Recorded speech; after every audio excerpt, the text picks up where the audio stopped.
पाकिस्तान की बात तो बिल्कुल भी नहीं करूंगा, क्योंकि जितनी पाकिस्तान की जनसंख्या है उससे कहीं ज्यादा तो हमारे देश में फ्री वाईफाई के चक्कर में टावरों के नीचे बैठे रहते हैं। और श्रृंगार की बात तो बनखेड़ी के कवि से निकल ही नहीं सकती भाई साहब, सच में बता रहा हूं आपको।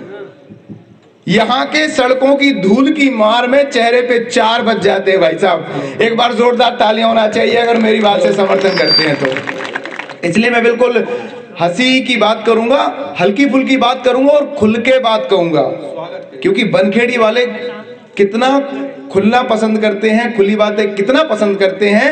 मुर्गी ढाना कामती से लेकर मालन वाड़े तक देख सकते हैं आप लोग, कितना खुल्लम खुल्ला चल रहा है सब कुछ।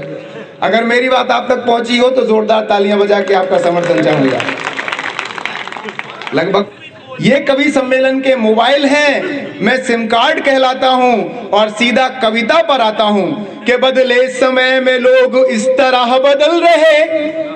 पहले किसी सरकारी अधिकारी कर्मचारी को रिश्वत दो तो वो कहता था भाई साहब बीवी बच्चों वाला हूं, रिश्वत नहीं ले सकता। और आजकल अगर किसी को रिश्वत ना दो तो वो कहता भाई साहब बीवी बच्चों वाला हूं, रिश्वत तो देना पड़ेगा। पहले के बाबा राम नाम की लूट करने की बात करते थे और आजकल के कुछ बाबा राम नाम से लूट करने की सोचते हैं। के बदले समय में लोग इस तरह बदल रहे, अपनी आदतों के साथ ये विचार भी बदल रहे।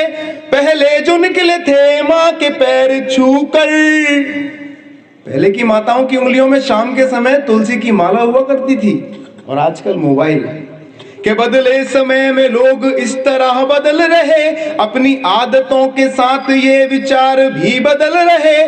पहले जो निकले थे माँ के पैर छूकर, अब चार्ज करके बैटरी मोबाइल चल रहे। अब चार्ज करके बैटरी मोबाइल चल रहे।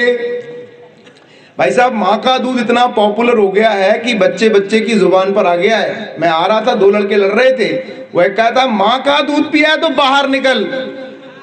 अच्छा आपने बाप का दूध सुना है क्या कभी? इन्हें हंसने की बात है नहीं है, मैंने तो देखा भी है। अपने लल्ला महाराज की दुकान पे सुबह सुबह एक लड़का आया, आते ही आधा लीटर दूध पी गया, बगैर पैसे दिए जा रहा था। पंडित जी ने 2 जूता मारे, भाग कहाँ रहा है, तेरे बाप का दूध है। होता है भाई साहब, बाप का दूध भी होता है।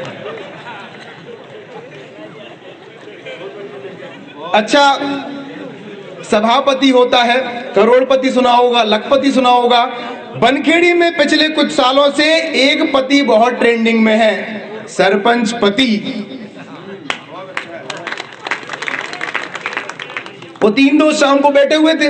एक दोस्त कहता है मेरी बीवी प्रेग्नेंट थी, उसने जुड़वा पिक्चर देखी, उसे 2 बच्चे पैदा हुए। उसने कहता भाई सही कह रहा है, मेरी बीवी प्रेग्नेंट थी, उसने 3 इडियट देखी, उसे 3 बच्चे पैदा हुए। इतना सुनना था कि तीसरा घर की ओर भागने लगा।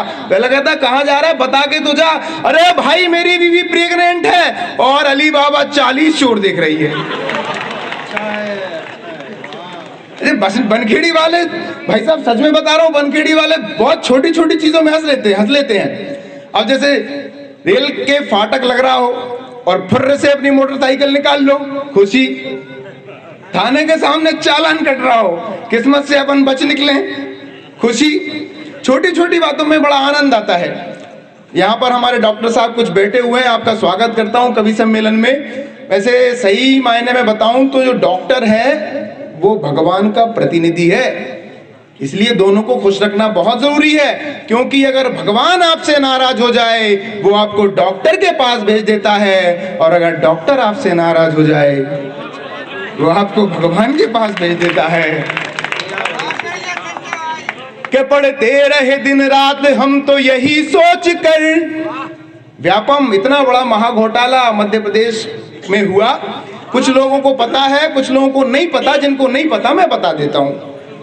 अप्लाई किया पहले ने, पेपर देने गया दूसरा, तीसरा गया इंटरव्यू देने, चौथे की लगी नौकरी और नौकरी करता रहा 5वां। पेंशन मिली 6वें को और तालियां अब बजेंगी आपकी। पेंशन मिली 6वें को, वेतन गया 7वें को, और 7वें की डेथ तभी हो गई थी जब पहले ने अप्लाई किया था। के पढ़ते रहे दिन रात हम तो यही सोच कर, कल बाबू बन के जाएंगे हम गांव अपने घर। जो सोते रहे दिन में भी डनलप के गद्दों पे, पैसों के बल पे बन गए वो बाबू और अफसर, पैसों के बल पे बन गए वो बाबू और अफसर। आजकल के बच्चे इतने टैलेंटेड हैं कि पूछिए मत। वो अपने पटेल साहब पनागर वाले नदी की शिक्षा देने के लिए बच्चे को दूधी नदी के पास ले गए। बोले बेटा ये दूधी नदी है, अपने घर के नलों में यही पानी जाता है। इतना सुनना था, बच्चे ने मारी बाप को धक्का, दौड़ता दौड़ता मम्मी के पास पहुंचा। मम्मी मम्मी नल चालू करो, पापा आने वाले हैं। वो एक बच्चे से मैंने पूछा, बताओ जैसे सुनाई नहीं देता उसे क्या कहते हैं? ऐसा मैं पढ़ाता भी हूँ, अच्छे अच्छे बच्चों से सीखने को मिलता है, सिखाता भी हूँ। इत्तेफाक से मेरी हिंदी का पीरियड ले लिया मैंने उससे पूछा, राहुल भैया, मैंने कहा जिसको सुनाई नहीं देता बेटा उसे क्या कहते हैं? उसने कहा सर सुनाई नहीं देता जिसे कुछ भी कह लो, क्या फर्क पड़ता है। आजकल बच्चे नहीं बाप पैदा हो रहे हैं सीधे। कि लिखने के लिए क्या क्या लिखते जा रहे हैं लोग। मैं नगर परिषद का हृदय की गहराइयों से स्वागत करता हूं कि आज के इस वैश्वीकरण के जमाने में आप साहित्य की इस पावन धरा को, साहित्य के इस प्रकल्प को हम सभी को अवसर दे रहे हैं। आपका हृदय की गहराइयों से स्वागत है। एक बार चाहूंगा जोरदार तालियां होना चाहिए पूरी नगर परिषद बनखेड़ी के लिए। सिनेमा वाले क्या क्या लिख रहे हैं भाई साहब, पूछिए मत। कि लिखने के लिए क्या क्या लिखते जा रहे हैं लोग, ना जाने क्या क्या यूं ही लिखते जा रहे हैं लोग। पहले गधे को बाप कहा करते थे, अब बाप को ही गधा कहे जा रहे हैं लोग, अब बाप को ही गधा कहे जा रहे हैं लोग। जितनी आज संस्कार खत्म हो रहे हैं भारत देश से, आध्यात्म और संस्कार ही भारत की पहचान थी। और आज ये बड़े दुख की बात है कि आध्यात्म और संस्कार देश से जा रहे हैं। मैं अंतिम पंक्ति के माध्यम से आप सभी से निवेदन करना चाहूंगा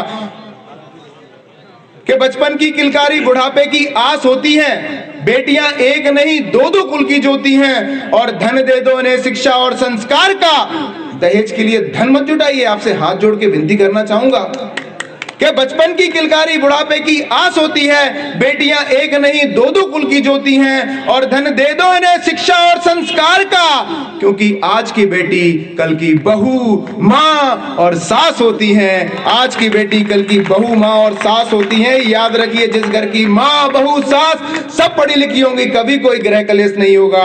आप सभी का बहुत बहुत धन्यवाद।